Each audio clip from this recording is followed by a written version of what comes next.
দীর্ঘ ৭ বছর প্রেমের পর ২০২৩ সালে অভিনেতা জহির ইকবালকে বিয়ে করেন বলিউড অভিনেত্রী সোনাক্ষী সিনহা। বেশ কয়েকদিন ধরে সোশ্যাল মিডিয়ায় গুঞ্জন উঠেছে সংসার ভাঙছে জহির ও সোনাক্ষীর, যা নিয়ে মুখ খুলেছেন অভিনেত্রী নিজেই। সোশ্যাল মিডিয়ায় বেশ সক্রিয় সোনাক্ষী সিনহা প্রায় সময় ব্যক্তিগত জীবনের সুন্দর মুহূর্তের ছবি শেয়ার করে আলোচনায় থাকেন তিনি। সম্প্রতি স্বামী জহিরের সঙ্গে নিজের ইনস্টা অ্যাকাউন্টে একটি ছবি শেয়ার করেছিলেন সোনাক্ষী। ছবিটি দেখে নানা রকম মন্তব্য করেন দর্শকরা।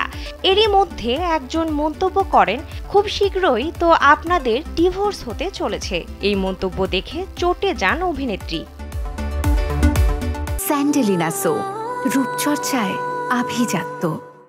ওই ব্যক্তিকে উদ্দেশ্য করে মন্তব্যের উত্তরে সোনাক্ষী লিখেন, প্রথমে আপনার বাবা মা বিচ্ছেদ করুক, তারপর না হয় আমরা করব, প্রতিজ্ঞা করছি।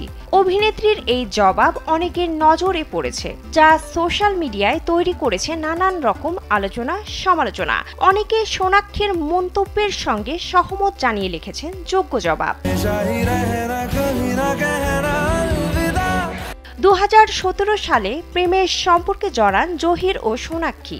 এরপর ২০২২ সালে ব্লকবাস্টার গানের মিউজিক ভিডিওতে অভিনয় করেন এই জুটি। শুধু তাই নয়, ২০২২ সালে মুক্তিপ্রাপ্ত ডাবল এক্সেল সিনেমায় অভিনয় করেন তারা। সে সময় তাদের প্রেমের গুঞ্জন উঠলেও এ বিষয়ে মুখ খোলেননি দুজনের কেউই। পরবর্তীতে ২০২৩ সালে বিয়ের মাধ্যমে গুঞ্জনকে বাস্তবে রূপ দেন এই দম্পতি। বিনোদন ডেস্ক, কালবেলা।